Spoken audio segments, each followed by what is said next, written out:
about the different types of ARM. Basically, there are three types of processors which are developed by ARM. One is the classic type of architecture. Second is specially developed for embedded processors, and third type of processors are specially designed for a particular application. Okay, and cortex A5 to A15 and onwards. Okay, wherever you see A, they are actually meant for applications. They are specially developed for applications only, like for particularly for mobile applications or for for mobile phones. Okay, mobile applications or for gaming consoles and all. We are more interested in this group of processors, or we can say controllers, and these are actually designed for embedded systems, and we are going to work on this particular microcontroller, which we say M4 architecture. Okay, so the microcontrollers which fall in this family will be having almost same architecture, same features, maybe small changes in their peripherals, like someone might be having two timers, some other IC might be having three, and so on. But in total, the architecture remains same. And these were the classic architectures like ARM 7, ARM 9, ARM 11 and all. Okay, now let us, okay, these are the families in which we can work around. And remember, we are actually interested in this particular family, cortex M4.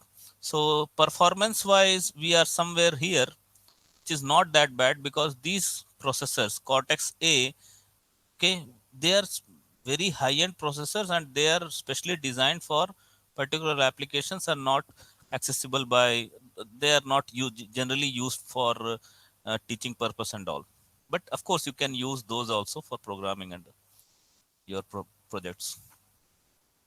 Okay, so in this ARM cortex M4, because like I said, we are going to work on this particular uh, microcontroller.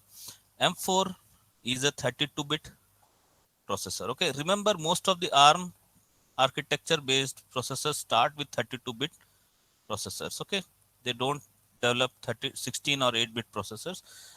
They are 32-bit processors, and of course they also have 64-bit and so the ARM cortex M4 are generally 32-bit processors or controllers, we can say, and they have very high end processing and performance with, of course, low power consumption. These processors or controllers consume very low power compared to that of the family of Atmel, and or nowadays we can say microchip. Okay, so they consume very low power. Now the question is, how much? Okay, this we have to explore from the data sheet. Okay, they also have the feature of 3-stage pipelined hardware architecture. Now the question is, what is pipelining? Anyone? Pipelining, because this word is very popular among the embedded system designers. So what is pipelining, and how can we actually say pipelining is better for uh, microcontrollers, and how much pipelining can we actually acquire or generate for different pipelining? What are the advantages or disadvantages of pipelining? Anyone? What is pipelining? Connecting. No. Anything else? What is pipelining? Sir, executing instructions parallelly. Executing instructions parallelly. Okay, we can call it like that. Anyone else? Can you give an example of that? Executing instruction parallelly. Sir, hardware architecture. Okay, Harvard architecture is different. Harvard architecture means there are microcontrollers which do not support pipelining, or they may be having one stage pipelining, two stage pipelining, and so on. So here it says 3-stage pipelining. And Harvard architecture, of course, most of the ARM architecture is based on Harvard architecture. But what is pipelining? Okay, Let us take an example and explore a bit more about pipelining, because this is very important feature. Okay, so in 8085, while you were working with 8085, you might remember that at any time the accumulator, okay, is busy in doing some, or sorry, or we can say accumulator takes the data, okay, and all the data that we process actually goes through the accumulator, and then the result can, that means the data for processing goes to the accumulator, and then the result can be taken to two different places. Either it can be stored in temporary registers like B, C, D, E, H or L, whereas it might also store the same result in memory. You might be recalling this thing, that in 8085, first the 8085 takes the instruction, decodes the instruction, works on the instruction using ALU, okay, arithmetic logic operations, and then it stores the data either in the temporary registers or in the memory. Okay, this was the job of 8085. So it basically takes three things. First is read the instruction, or we can say decode the instruction. Okay, then perform ALU operations, right? And then third was to store result. So these are three tasks which generally 8085 used to do. But in these three tasks, he was always busy with one of these tasks. Okay, so if I take the same example, and if I say there is one person, okay, there is one person who has to develop a car. Suppose a company, there is a car company, okay, car company, okay, and car company, in this car company there are people who are working on cars, okay, who are developing cars. So each individual is responsible to develop a car. In this thing, what will happen, he will have multiple tasks. Might be possible, like he might have to design the car, then to assemble different parts, okay, and then see third, test the car. And when I say assembling the car, means assembling individual parts like brake, light, tires, okay, doors, and every electric components and everything. So each individual, suppose, takes 3 days to make one car. In that case, these three will generate three cars, three cars in 3 days. But now the problem here is there are three people. So that means to make more number of cars, I will have to keep more number of people. Rather, suppose if I do this same job in a different way, like there will be a person who will only keep, whose job is to design the car. Okay, second person, this design is passed to a person whose job is to assemble the car. Okay, and then the third person, okay, his job is only to test the car. So in this way we can make more efficient job. And all three, while this person is assembling the car, okay, this person can be busy to design some more new cars, okay, designing more cars. When he is assembling, he can test more number of cars. So in this way you can have pipelining of job. That means each one of these are actually working on the car, but in three different places. Okay, now there is one more example which is more suitable and more commonly used in in the the internet, which is about the washing machine. Okay, let us take the example of washing machine, and it will be much more easier. So in this example, what they say, so in all of you might be having washing machine in your home, okay, and washing machine has two parts. One is the washing part, okay, the other is the drying, okay, drying part. So when the wash, and there is another washing machine in which you have both washing plus drying. Okay. So now suppose when the washing machine is washing in this washing machine, okay, number one, when the washing is going on, drying cannot take place. So suppose you have two sets of clothes. Okay, you have two sets of clothes. Okay, so in that case what will happen, one set, when the one set is going for washing, the second set is waiting. So you cannot do anything with the second set. So in total, if this washing machine takes 2 days or 2 hours, okay, let us take in hours. If this washing machine takes 2 hours to just wash the cloth, okay, and dry the cloth, 2 hours. So in place of that, suppose you have two sets, two parts, like one is for washing only and one other for the drying. In that case, what can happen?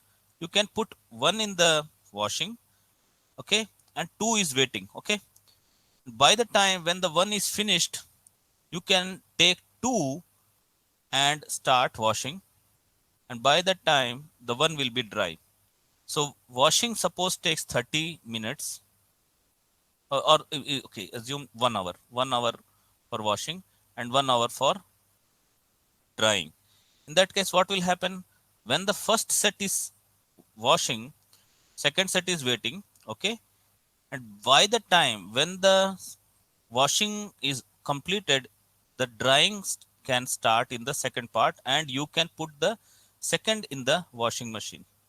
Okay, so in total what will happen, now suppose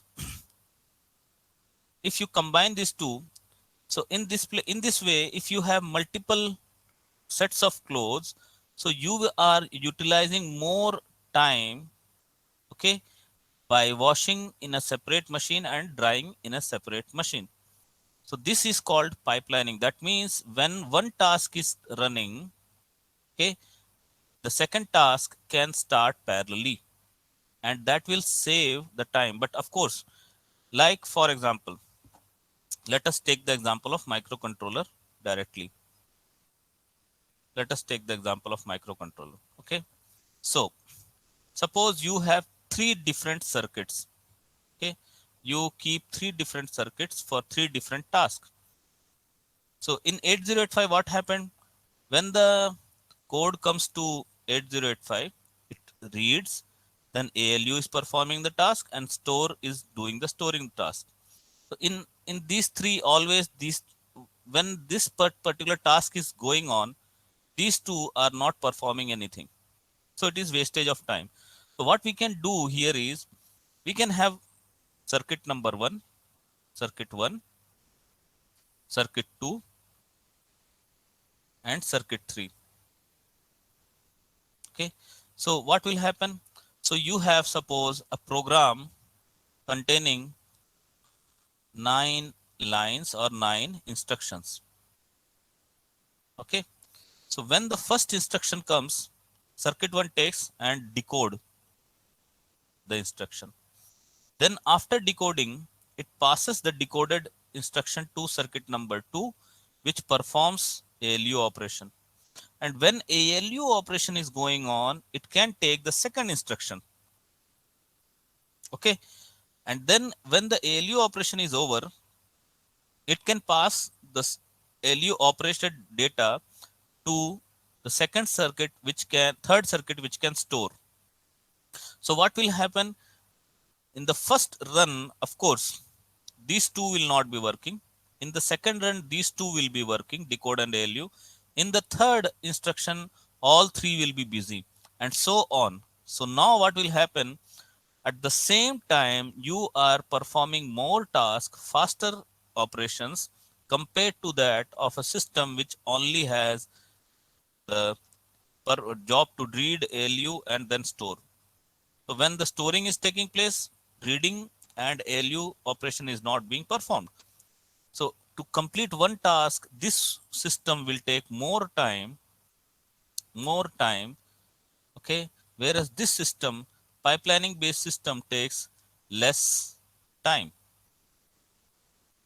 Okay, because look, see here, when the first cycle when the first cycle comes, instruction is decoded, ALU is not performing anything and storing is not performing anything. In the second cycle, when this decode has been completed, so this will be performing, the second instruction will be decoded. By that time, ALU will work on the first instruction, ALU part, and then at that time this part is not working. Third cycle, what will happen? Okay, decoding first. Okay, first decoding, this will be second decoding first ALU.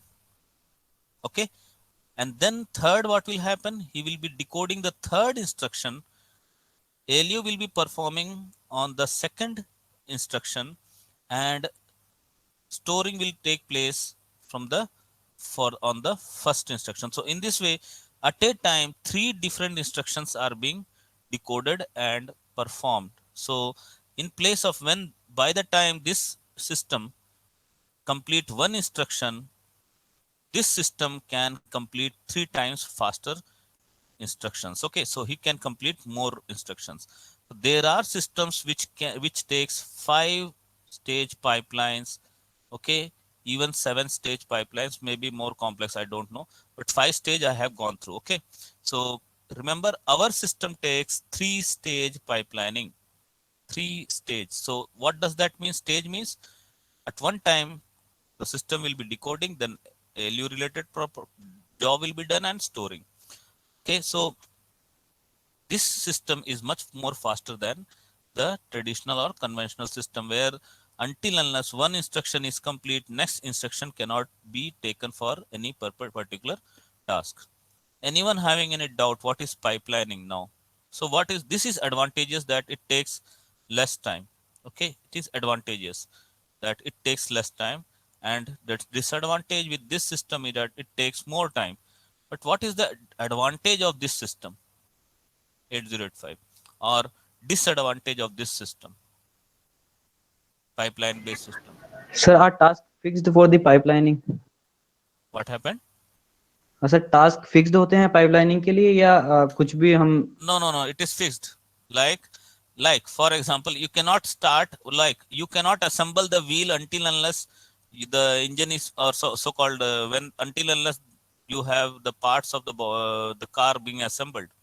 So generally they make a system like, okay, the tire will be fixed at the last, or the testing will be performed on a car which is completely assembled.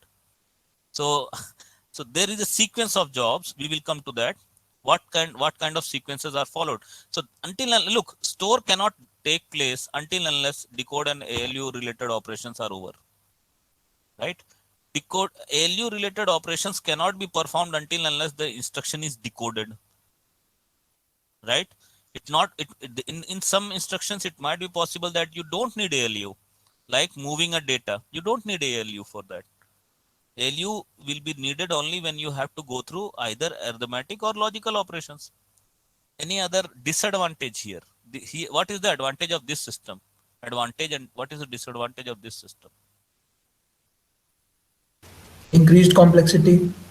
Yeah, in this system, you have more complex circuits. Okay, so of course you have to have more complex circuitry to work with. So the more number of pipelining you need, more number of circuitry you have to develop accordingly. Because like I said, there may be many instructions which do not need ALU. In that case, you might have to bypass directly from decode and store. Understood? So this is one of the challenge, that you have to design a more complex system. Of course, you have to develop it according to your instruction set. Okay. So from here onwards, I believe you here the circuitry or the design of the system is easy system. Okay, but of course it is slow, very slow, because you can increase the speed 5 times 6 times by using 5 stage pipelining. And so, anyone having any doubt what is pipelining? Pipelining means basically using a pipe kind of structure in which different tasks will be operated parallelly. Okay, you can remember it like different tasks are performed parallelly. Okay, and of course it is much faster than normal conventional system. Any doubt? No. Okay, so we talked about three-stage pipelining. The cortex M4 is enhanced with, what are the other features? Single precision floating point computation unit. So anyone remember what does that mean, single precision floating point system? We discussed it. What is single precision and what is double precision floating point system? What does that mean, single precision floating point system?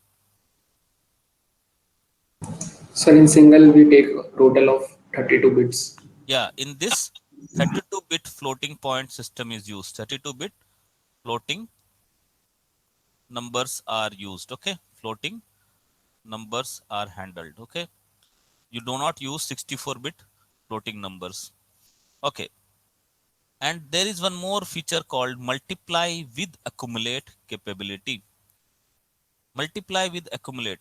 Okay, so in general there are two circuitries in which we generally do this task. One is to multiply a data and then take it or move it to accumulator, whereas in this we can have multiplication, and the multiplied data or the result can directly be stored to accumulator.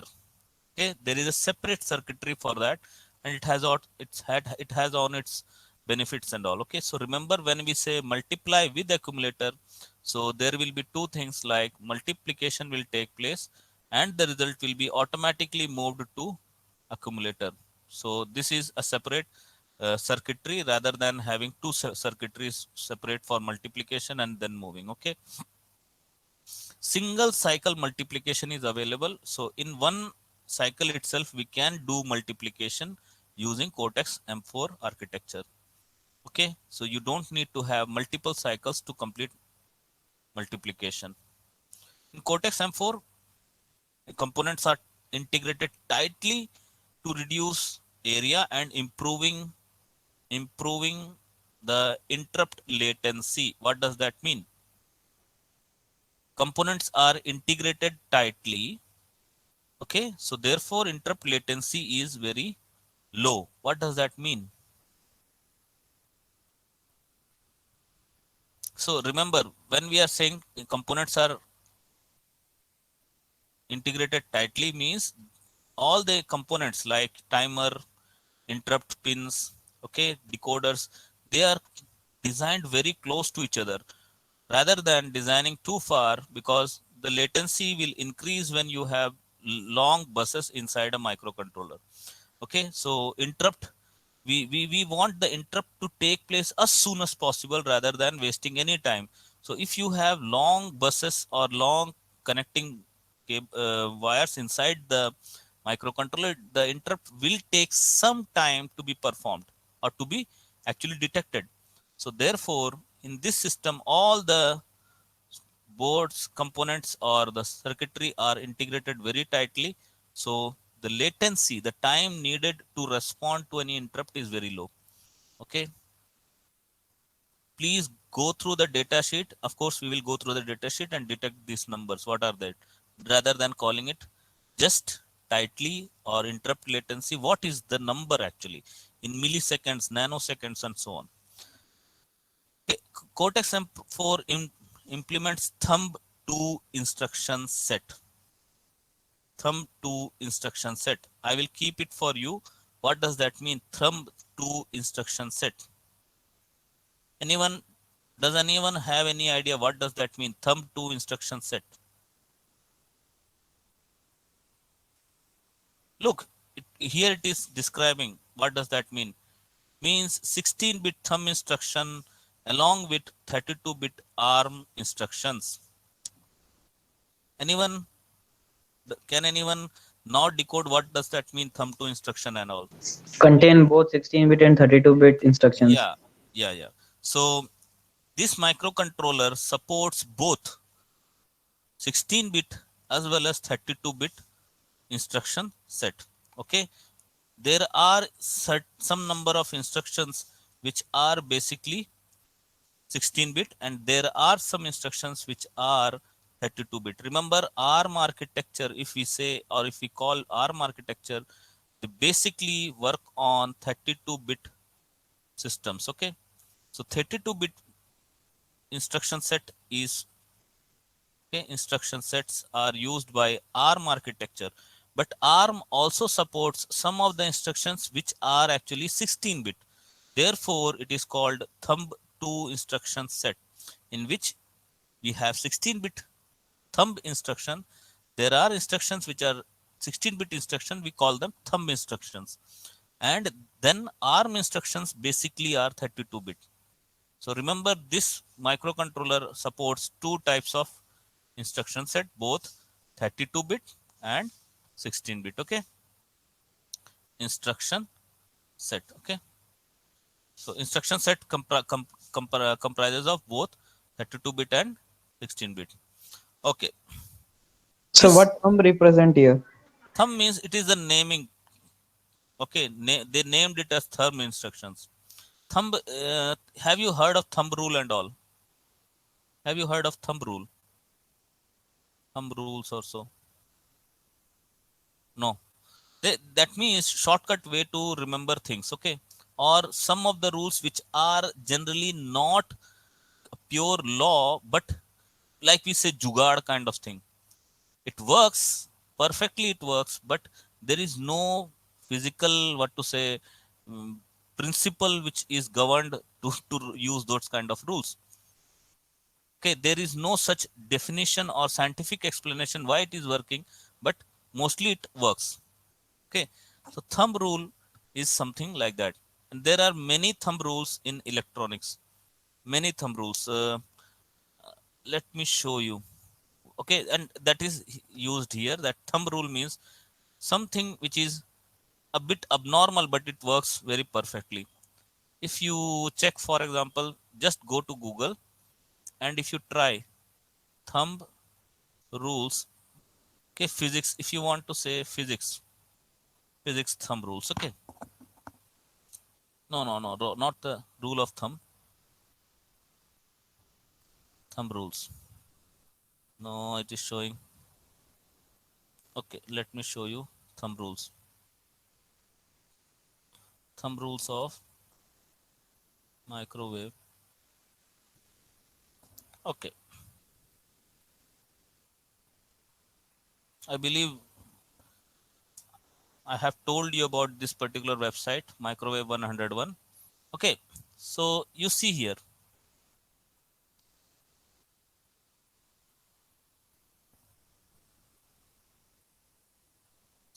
Anyway, this is not the first thing. Okay, uh,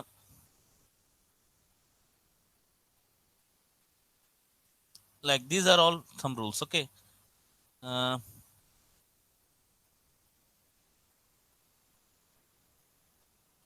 look, electromagnetic energy such as microwave radiation travels 1 foot in 1 nanosecond in free space. In Teflon dielectric cables, it travels 1 foot in 1.5 nanoseconds. So you cannot have directly equations also. You can remember it as a thumb rule. Okay.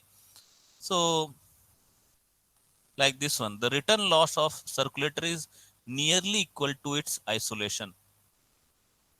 So these are the thumb rules. So these are the rules which are followed by engineers by their experience. Okay, so these are generally gained from the experience, but there is no concrete. Maybe there may be, but there may, most of the time there is no such concrete uh, mathematics to derive those things. Look, due to constructive interference, the individual return loss of identical mismatch is 6 dB, better than worst case observed return loss of the two mismatches measured together. So these are the things which engineers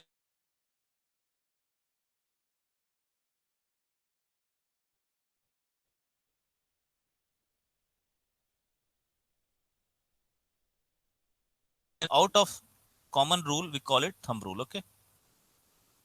Okay. One last thing, you can go for ultra low power consumption mode when you are in deep sleep mode. So there are three types of sleep mode in which you can put the power, the microcontroller. Okay, in three mode means one is general normal mode, then there is sleep mode, and then last one is deep sleep mode.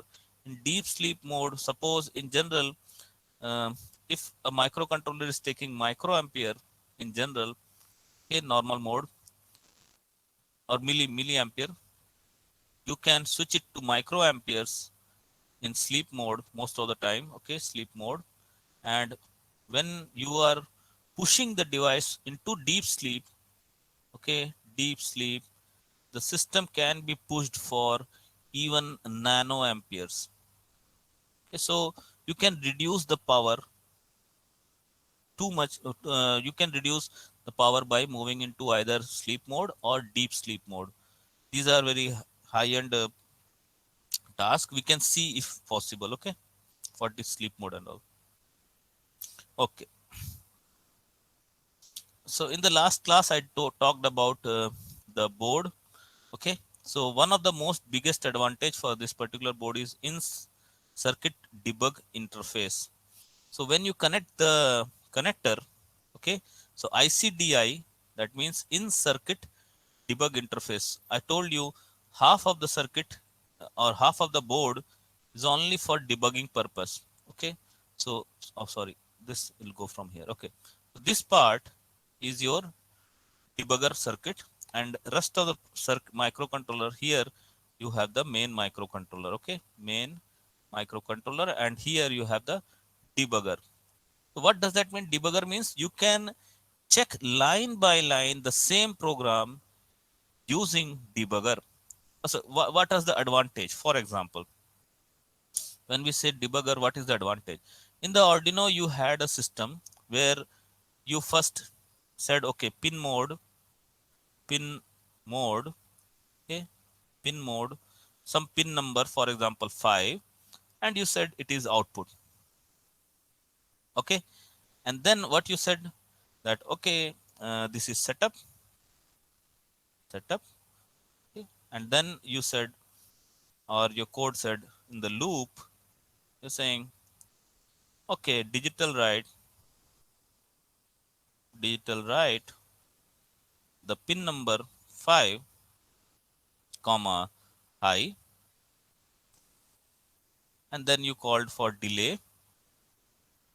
Don't go for the characters here, it should be small d, and here it should be capital. Anyway, delay 1000.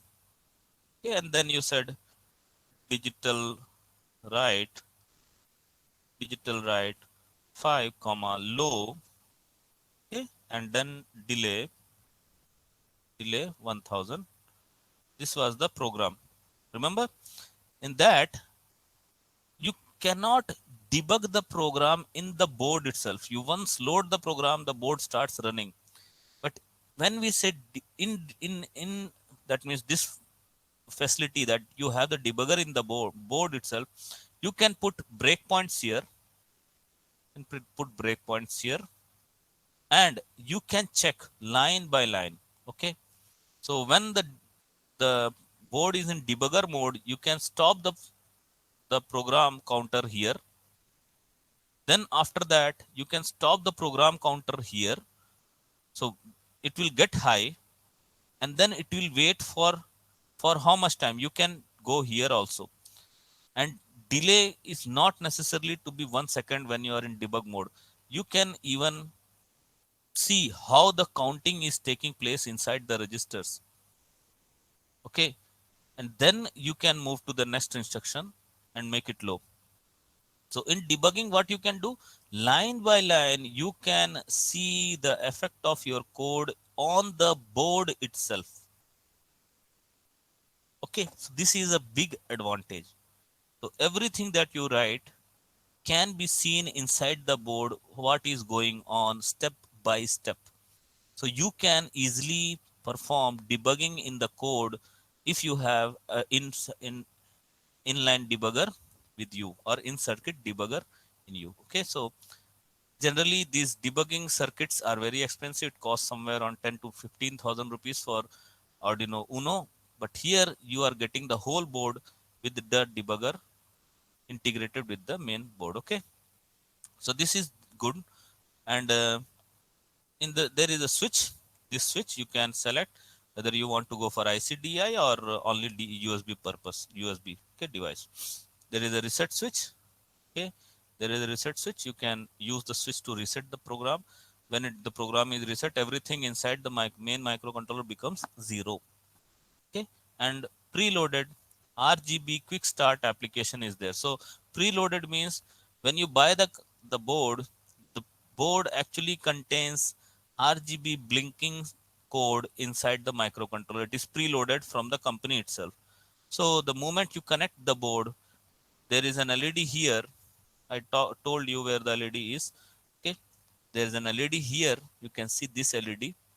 This LED starts blinking, and that is because the board has been pre-loaded with the RGB blinking code. Okay, so this is the board. We will explore more in coming classes. Okay, So this RGB program will consume power or not? of course RGB will take. Okay, once you write your own code, this code will be gone. Understood? This is in the flash memory. So once you write your code, this basic program will be erased. This is just to show that the board is working. That's all. So the moment you connect your board, first time itself, it starts blinking the LED. So in the flash memory, you have a program. But when you load your program, after that, this program will be erased or overwritten by your program. Okay. So it is just preloaded with a program. And then after that, of course, when you write your program, this particular program will be erased or overwritten by your program. Now coming to, okay, supported by Tiva Cware, okay, C series software. There are many softwares by which we can work on this particular board. Uh, One is Texas Instrument provides Code Composer Studio, CCS. Okay, you might have word in Code Composer Studio when you are dealing with even FPGA boards and all. Composer Studio, one software is there which is free, I believe. And then you have Kyle, Keil, I believe, and then IAR. Okay, so we will be working with IAR, and of course you can take the same features in the Keel also. Okay, so the core processor of this board is TM4C123GH6PM. It is a 32-bit microcontroller, okay, designed for M4 architecture or designed with M4 architecture, 32-bit ARM Cortex M4 microcontroller. We can go up to 80 megahertz.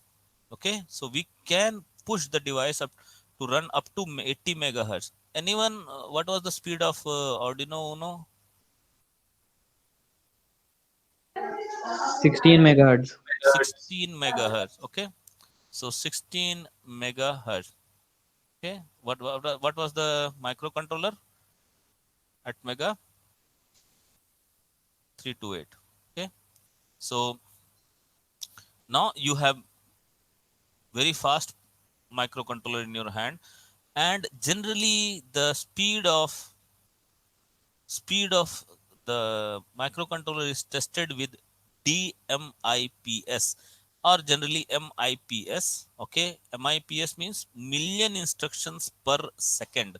Million means 10 lakh. So how fast the processor is, you can check by using MIPS. But in general, embedded system world, we use DMIPS, which is dry stone million instructions per second. Why? Because look, million instruction means there are so many instructions which have different length. You studied in 8085 also, like some instructions may take only 7 cycles, some may take 3 cycles, some may take 4 cycles. Remember? So now the problem here is there is no then the different company can come up with different numbers. Like they can generate small programs and say my system is generating much faster, can perform much faster instruction decoding. So rather than that, there was a engineer, or we can say scientist, Drystone. He generated a program, and generally this program is used to test all the different microcontrollers. And then we check how many instructions from the dry stones function or the program can be performed by the microcontroller. So here the general speed is 100 DMIPS, which is very fast. So 100 million instructions per second this board can perform. Okay, so thumb 2 instructions are there, that means 16 and 32 bit instructions. Remember, each instruction can be performed, most of the not each, most of the instructions can be performed in a single cycle. It does not need multiple cycles to perform even multiplication and division. In single cycle you can perform multiplication and division. There is also a facility of atomic bit manipulation. What does that mean, atomic bit manipulation? Anyone? Have you heard Individual of? bits can be managed. Individual bits. Yeah. So when you come around these kind of numbers, don't worry about them. Remember, only thing is bit manipulation. That means you can change even one of the bits of the temporary registers or even the memory register. So this is the facility. That means we can work on individual bits. Why bits? Because when we say atomic, means something which cannot be divided further. So in a microcontroller, of course, the smallest unit that you can work along or work on is the bit. So atomic bit means you can perform atomic, that means bit-wise manipulations, like write a bit, read a bit, or even change the bits. Okay, so this is available. Single instruction, multiple data. This is also available using vector processing unit. Vector processing unit means there are different processing units, and we can send a particular instruction to a particular set of circuits, okay, which will do the task. So you can have multiple data, and you can perform all the activities using a single instruction, because we have, like I said, multiple circuits which can perform different tasks on a single instruction. Follows Harvard architecture, and it is low power consumption. Now the question here is again, what is the value of low power? Is it in microampere, nanoampere, or so? You have to explore it from the data sheet. Okay, so in general, what are the features of this particular microcontroller? It has got 6 GPIO, general purpose input output ports. Okay, 6 means port A, B, C, D, E, and F. Okay, but remember, out of these ports, port A, B, C, D, E, F, port E and F do not have 8 GPIO pins. Rest of all the ports have 8 pins. That means port A has got 8 pins, like 0 to 7. Port B has got 8 pins, 0 to 7. Port C has got 8 pins, D 8 pin. But here you can see it has got only 6 pins in the E port, and in the F port you have only 5 pins. It is not that bad. You have enough number of IO pins with you. Okay, and I believe most of you will not be using these many IO pins in any of your projects. Okay, there are two GPIO bus.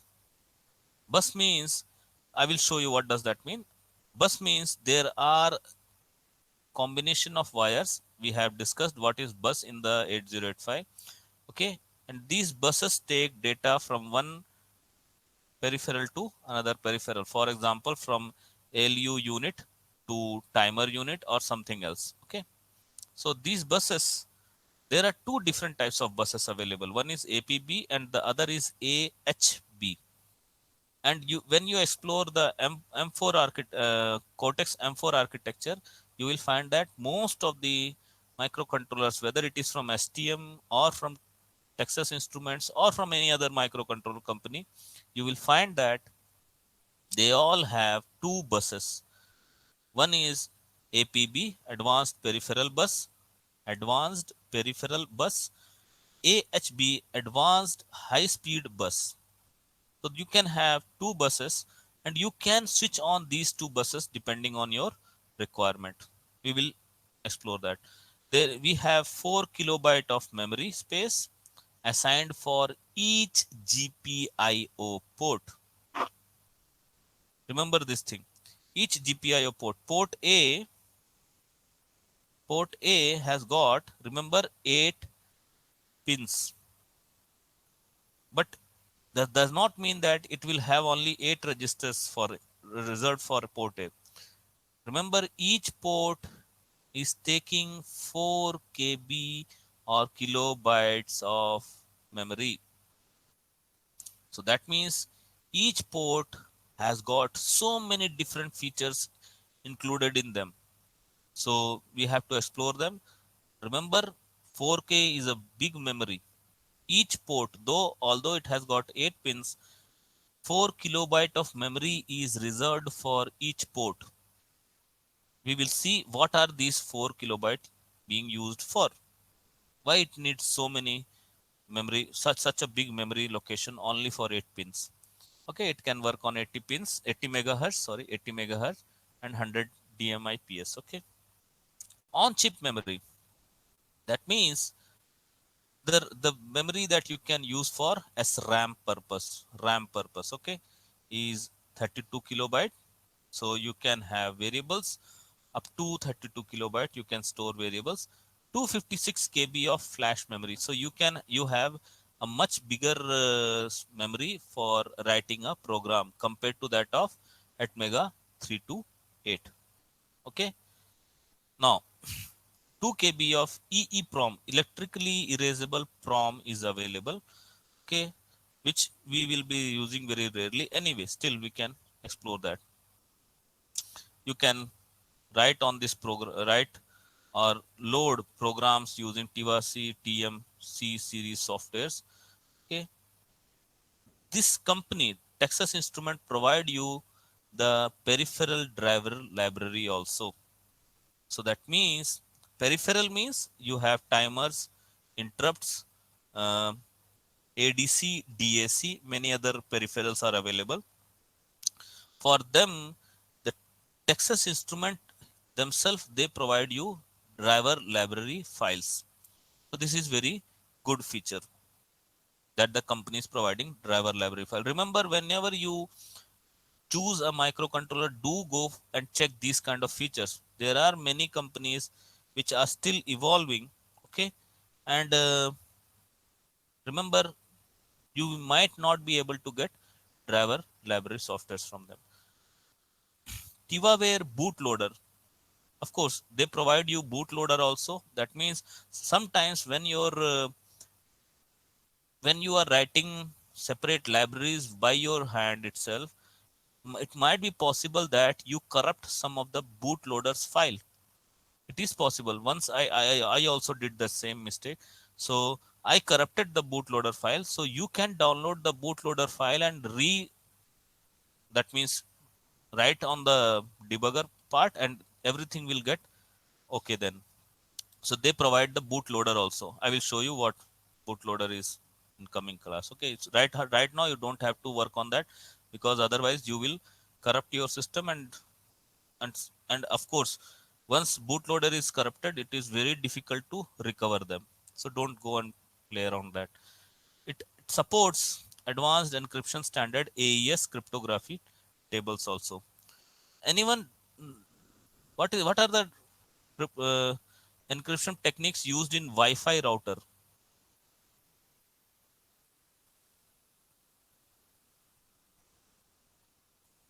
What kind of encryption standards are used in Wi-Fi routers? WPA, Hmm? WPA, W PA. PA and PSK. PSK. So remember, there are many PSK and all. Okay, so there are many encryption techniques which are used to encrypt the password of your router itself. That means whenever there is a data transfer taking place, all the data is encrypted using encryption standard. Okay, so WPA, then WPA2, WPA PSK combination. So this kind of encryption techniques are available. Anyway, so in this board you have AES encryption technique available. Okay, cyclic redundancy check is available for detecting errors in the functionality. CRC, I think in communication you might have gone through this particular term, cyclic redundancy check, the algorithm used for CRC to check the bits, number of bits which are having errors and all. This is error correction, detection and correction technique. Error detection and correction technique. Anyone? You might have gone through this in the communication. Anyway, we are not going to work on that.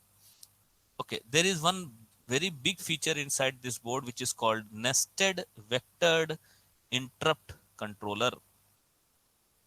Okay, so this board has got many interrupts, but they support vectored interrupts. Of course, most of the interrupts are vectored. You might have studied in 8085 also that vectored interrupt means, what does that vector specify here? What is the meaning of vector here? This particular Memory word. location. Yeah, it is pointing to a memory location, and in that memory location, what you have? You have a memory location. Okay, you have a memory. Sorry, a memory. In that memory, we generally keep ISR. If you recall, ISR, interrupt service routine. These are basically small programs.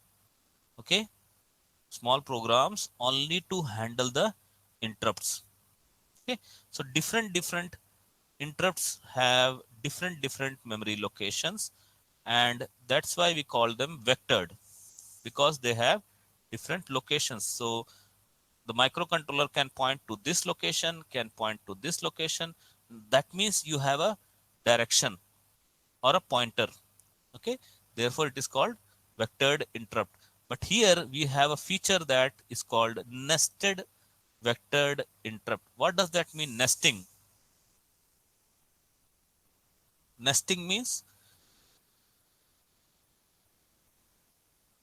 nested loop. We have discussed what is nested loop. Loop inside a loop. That means you can have interrupt which can be generated from an interrupt itself, and this microcontroller supports that also. Okay, so we can have interrupts which is generated from an interrupt itself. So you can have multiple interrupts which is generated from an interrupt itself. So this will be supported. Okay, external NMI support is there. Non-maskable interrupt signal is available. Okay, dynamically reprioritizable interrupts. Reprioritizable means you can change the priority of the interrupts dynamically. Dynamically means even when the interrupt is being handled at that time. It is not that you once you set up the interrupt, the priority is set up. Okay, suppose when the interrupt, for example, here in the ISR, you have an interrupt which is at priority 1.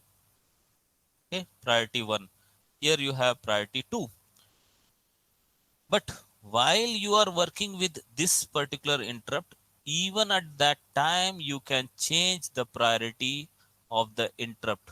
Okay, so this may become 1 and this may become 2 dynamically. That is also supported, but you will be very rarely using dynamic reprioritization of interrupts. Anyway, exceptional interrupt handling hardware implementation. Okay, so this is done. Okay, so floating point unit, you have 32-bit instruction set, single precision floating point available with the system. This we have discussed. Multiplication and accumulation is combined together to generate a circuit which is called MAC, multiplication and accumulation together. Okay. uh, these are all very straightforward meaning, because hardware can support conversion, addition, subtraction, multiplication, division. Of course, almost all the microcontrollers support this. There is no important thing to discuss here. D-normal, IEEE rounding modes. I have not explored this part. Anyway, we can check what is that. 32 dedicated bit singles, 16-bit double words. Okay, you can have 32-bit single precision registers. That means 32-bit means single precision. Also, at the same time, you can combine two registers and make it 16-bit or double word registers also. Like in 8085, you might remember you can combine two different registers and make it 16-bit. Okay, rather than just going for 8-bit operations, you can perform 16-bit operations in using certain features of the 8085. Similarly, here also you can have 32-bit single precision registers, or you can combine two registers to make it 16-word register. Okay, you can couple three-stage pipeline. Decoupled, that means totally separated three-stage pipelining is supported. Which are those stages? We have to explore. Which three stage are which are the three stages available in the pipelining unit? Okay. Okay, overall overview, how the board looks like. So these are the GPIO pins available for your operations. Okay, in the both hand side. Remember, you are not provided, or you will not be able to access all the pins, but still you can see what are the pins or ports available in your hand. Port A is available. Yes, port A is done. Port B, port B is available. Okay, port C, yes, port C is available. Port D is available here. Port D, port E, sorry, port E here, and port F also. Okay, so remember, the pins are not very straightforward.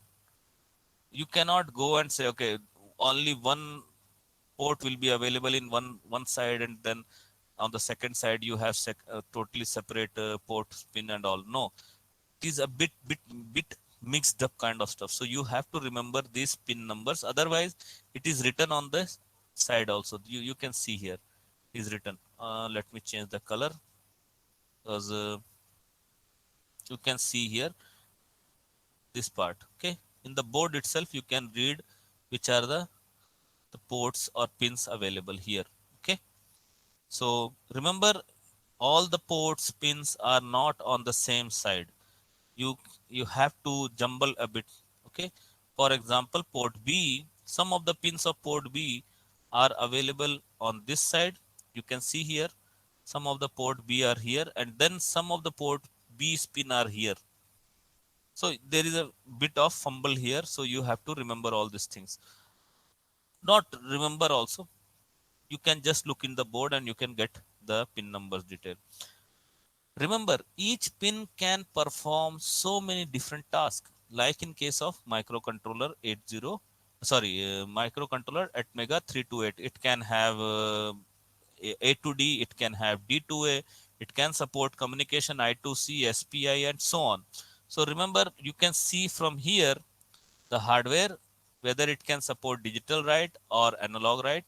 Okay, and then I2C, it is a protocol of communication. I2C and SPI are used for communication only. For these are for communication purpose. Okay, and of course there is another communication which is supported, which is called serial communication.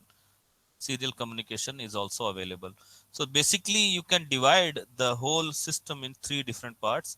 One is for analog read, analog write, and communication, and digital read, digital write. Okay, so almost all the pins support digital read and digital write. Digital read, digital write means, what does that mean? Digital read, digital write. Anyone? Digital read, okay, or digital write, okay. This is one feature. Or similarly, analog read and analog write. What is the difference between these two? I believe most of you know this, but still let me just briefly go on. When you are reading or writing digital values, that means it will read only 0 or 5 volt, or which we can say low or high voltage. So it cannot distinguish any value in between. Whereas in analog, it can write a value from 0 to 5. Any value between 0 to 5 it can support. In between also. And that depends on the resolution of the ADC and DAC. Resolution is basically on number of bits. Okay, so the higher the number of bits, higher the resolution. And I believe you all recall or remember these things. Otherwise, we will go through these when we are working with ADC and DAC. Okay, so now let us just briefly understand what is the register set and how they are managed or arranged inside the cortex M4 register. Okay, so in general, if okay, how many general purpose registers were there in 8085? Because this will help you to recall or remember these things. General purpose register, because resistors, because the more you correlate the things, the more you will learn. Okay, general purpose registers, or we used to call them in 8085 temporary registers. Both are same. Okay, how many temporary registers were there in 8085? 7. 6. 7, no, 6. Okay, 6. okay, you can call us the program counter. Of course, it is a register, and it is also temporary register, and stack pointer is also register. So, of course, anyway, A, B, C, D, E, H, L. Here you have 30 general purpose registers available with you. Okay, so Cortex controller contains 13 general purpose register R0 to R12. From here up to here, okay, you have general purpose registers. Of course, along with that, just like 8085, you have stack pointer, program counter. This is stack pointer SP, which is R13. Then you have program counter, which is R15. Okay, there is one new register which is called link register. We will be exploring the job of this register in the coming classes.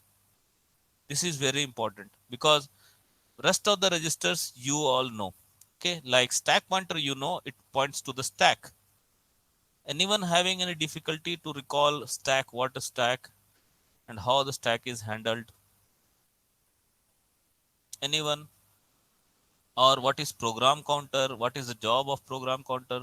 If not, still when we will be doing the programming, we will explore each and everything in the software as well as in the hardware itself, how the stack is changing, how the program is changing and everything. Okay, then of course we have program status register. Okay, can you recall any other register which tells you the status of the program in 8085? Status of the program. Flag register. Flags. Yeah. So look, it is easy to understand in this way. Either you can call it flag register or you can say program status register. Or in 8085, sometimes we call it program status word also. Okay. So in different companies, they call the same registers with different names. Rest almost they have the same similar functionalities. Okay. So it has got 13 general purpose register, and you have one for each stack pointer, link register, program counter, program status register, priority mask register. Priority mask. Masking means blocking something. Okay, so those registers are there. Then fault mask register, that means if you want, you can even stop some of the faults which are being generated by the system. You can say, okay, if this kind of fault is coming, ignore it. No need to worry about those kind of faults. So we will see what kind of faults are there in the system which can be programmed in the register, and we can neglect those kind of faults. Base priority register is there. Okay. Control register is there. Floating point status control register is there. We will try to explore as many as possible, but I cannot guarantee all these registers will be covered. Okay, because we have so many things to cover. Okay, so first of all, remember to download the data sheet. To get the data sheet, I will recommend you to take the data sheet from the company itself. Okay, so this is the link for the data sheet. I will just put it in the classroom. Please download it. It is quite a big data sheet. It is somewhere around 1400 pages. Okay, so first of all, let us just briefly understand the block diagram of this particular board. Okay, because the first thing that we should know is the architecture, how the thing is designed. So let me check function 11. Okay, so overall this is the architecture of the whole TM4C123GH 6PM. This is cortex M4 architecture, we can say. Okay, if you take any other microcontroller from the cortex M4 family, you will find almost similar architecture with some minute changes, like in number of watchdog timer, the EPROM's size will be different. The I2C maybe in place of 2, you will be having 4 or 6. So this kind of changes will be there, but they will be not affecting your programming skills. Okay, so let us first understand what are the main blocks. Okay, first of all, you have the core, the microcontroller's core, ARM Cortex M4, which is of 80 megahertz, which is very high speed. Okay, 80 megahertz is not a small speed, it is a very high speed. Okay, inside that you have embedded trace macro cell. We will check later, not now. Nested vector interrupts, I told you, separate circuitry is dedicated only for handling the interrupts, and that too nested interrupts. That means interrupts can come within the interrupts. Okay, separate block is dedicated for floating point unit.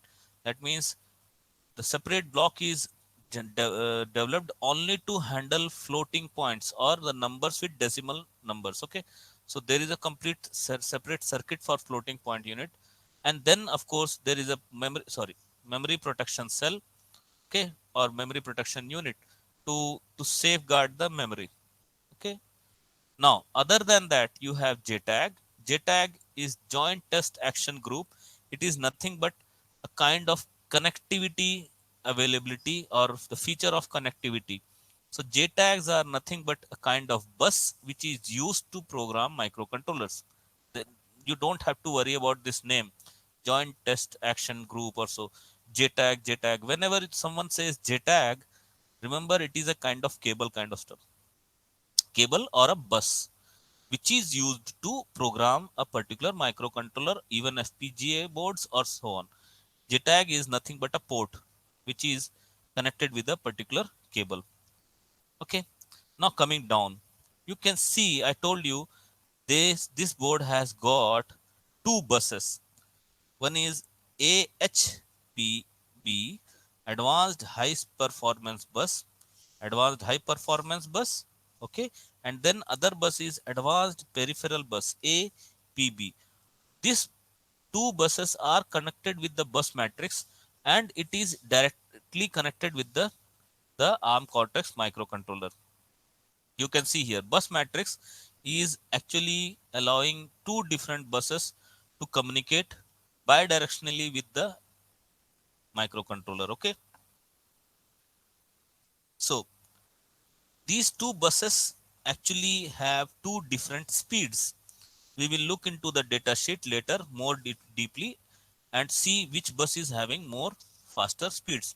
Okay, mostly AHB are having high speed for speed purposes. Okay, so these, now let us see why you we need two different buses. Okay, of course you can use the same bus. For example, I2C.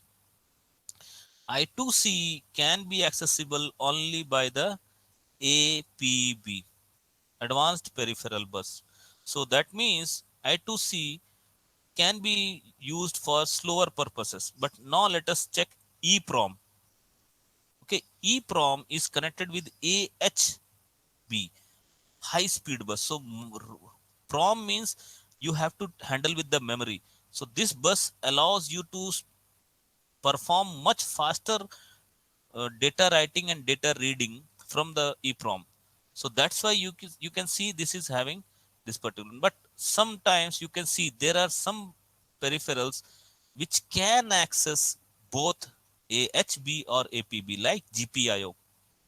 So in GPIO you can access AHB or even APB. So sometimes if you need to have very high speed uh, switching at the GPIO or the pins or the ports, in that case you can use either AHB or APB. So if you need slower speed, you can go for APB. If you need higher speed, go for AHB. And you can switch between these two by changing the registers. We will see which registers.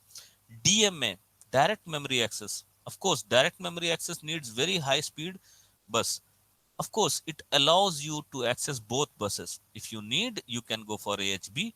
If you need, you can go to APB. Watchdog timer. Watchdog timer do not need a very high speed bus. Therefore, it can go for APB. Okay, hibernation module. Hibernation module, that means automatically go into sleep. That also do not need very high speed bus. So it can be used with APB. So you have to go and see which of these buses are connected with which of these functionalities. So you sometimes most of the time you can see all the slow peripherals are connected with APB. When you need very high speed performing lines, in such case you will be using AHB. And from here you can see which are the high speed performing lines: GPIO, DMA, USB port. These are the pins, or these are the peripherals mostly requiring very high speed. And DMA, of course, can directly go to the bus matrix to access the ARM cortex. Why DMA can go and access ARM without going through APB or AHB? Anyone? Why this feature is available with DMA? What is the full form of DMA? First of all, direct memory access. Okay, so for direct memory accessing, there are many instructions which do not go through the normal routine buses.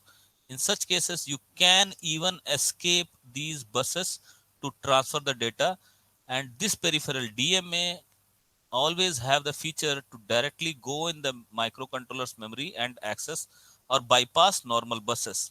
Okay, so therefore DMA has the facility to directly go and communicate with ARM Cortex by using bus matrix. So bus matrix directly has 1, 2, 3, 4 connections. One is with APB, AHB, DMA, and ARM Cortex, my main microcontroller. Okay. Now, rest of the lines, most of the lines are with APB. Remember, APB is slower, and AHB is for high performance buses.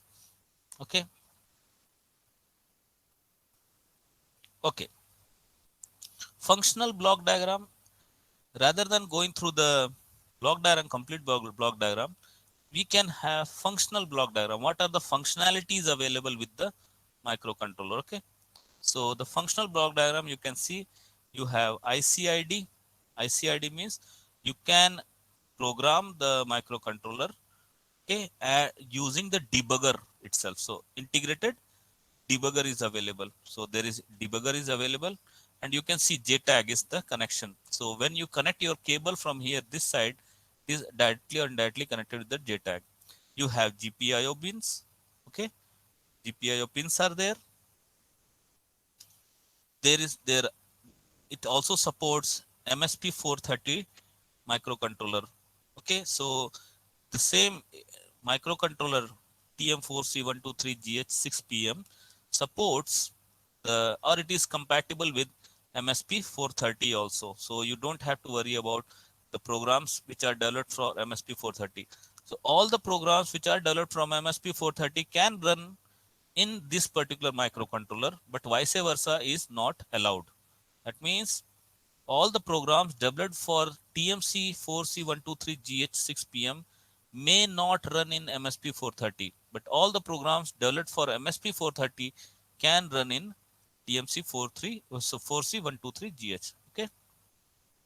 Okay, you have USB connectors, power and all. So this is more about the functionalities available in the board. So you can go through this data sheet. Anyway, now let us go to the next slide and explore a bit more. So what are the board's physical or electrical parameters? This board takes 4.75 to 5.25 DC voltage. Okay, from which of the sources? There are two sources by which you can provide the voltage. One is debugger ICDI unit, which for which you need micro B cable, and other way is USB device B micro cable, which is connected to a PC. Dimensions, okay, leave it. Breakout power 3.3, you can have 3.3 voltage at 300 milliampere maximum. Okay, if you can recall, what was the maximum current available with the at mega 328 ports? Maximum current available in at mega 328 or Arduino's port? 100. No, come closer, try to come closer, go a bit lower. 40 milliampere, if I recall, 40 milliampere. So you can have two different power output. One is 3.3 volt, you can get 300 milliampere. If you are using 5 volt, you will get approximately 23 to 323 milliampere. So that means this board supports much more power than the Arduino or Atmega 328. Clear? Much more power. Okay, what are the other features of this board? Okay, let us just briefly go through them. It is ARM Cortex M4 at 80 megahertz it can support. This is taken from the data sheet. Okay, so don't worry. These are all taken from the data sheet. 256 kilobyte of single cycle flash memory. Flash is of 256 kilobyte. Remember flash.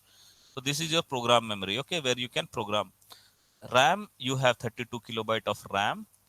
EEPROM, 2 kilobyte of EEPROM. Okay, and 8 UART. Okay, serial communication, you can say. For serial communication, you can use UART. Okay, universal asynchronous receive and transmit.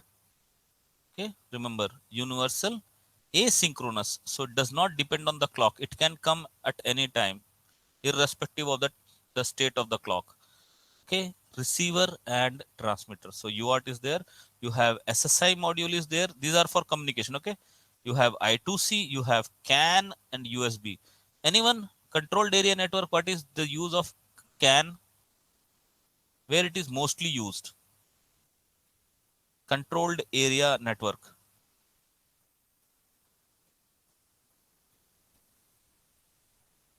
Anyone? Remember, if you want to explore into automobile, embedded systems in automobile, you always have to go through CAN bus. Okay, Okay, so you have to use it when you are using automobile. Mostly automobile system, okay, in the cars or any other automobile, most of the things are or the network is developed using CAN. So inside the car itself you have a huge network. Okay, there is airbag, there is brake, there is oil, there is engine's temperature, engine speed, rpm of the tire. So many things are being measured by so many different sensors, and all those sensors are connected mostly via CAN. They do not prefer I2C or SPI or USB for developing a network within the car or within mostly on the vehicles also. So remember, if you are trying to explore into this domain, that means to develop systems for automobile, please go and study CAN architecture and stick with it. You will definitely get good jobs, because CAN architecture you have to understand. There you do not have to worry about WAN, Wi-Fi or any other systems. Mostly all the systems developed within the car are based on CAN architecture. Okay, go and explore it, please, if you want to work in automobile industry. Okay, you can have micro DMA, direct memory access. General purpose timers are there, watchdog timers are there, hibernation modules are there. Hibernation, you remember, you can you have the laptop, where the laptop, if it is not used for a certain time, it automatically switches off.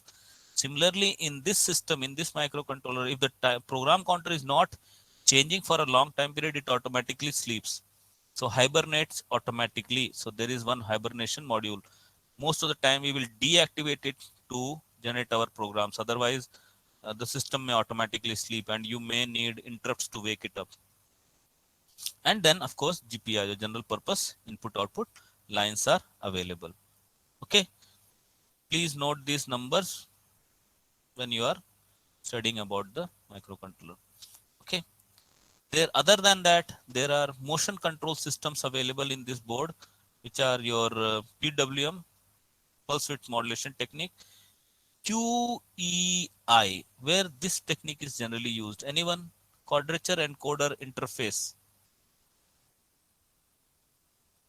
Please go and explore these terminologies, because these are very important and very helpful if you want to become an embedded engineer.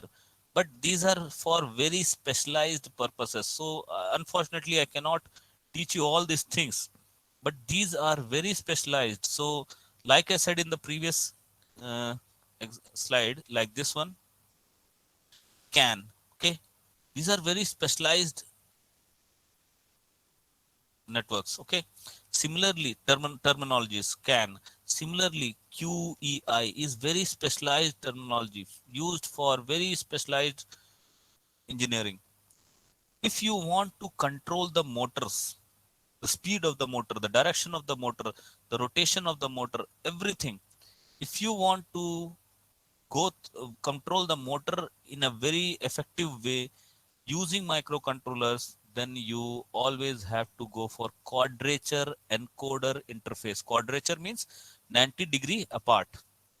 Okay, so there are in a motor, there are generally, there you can have EI encoder interfaces, which can be one or two.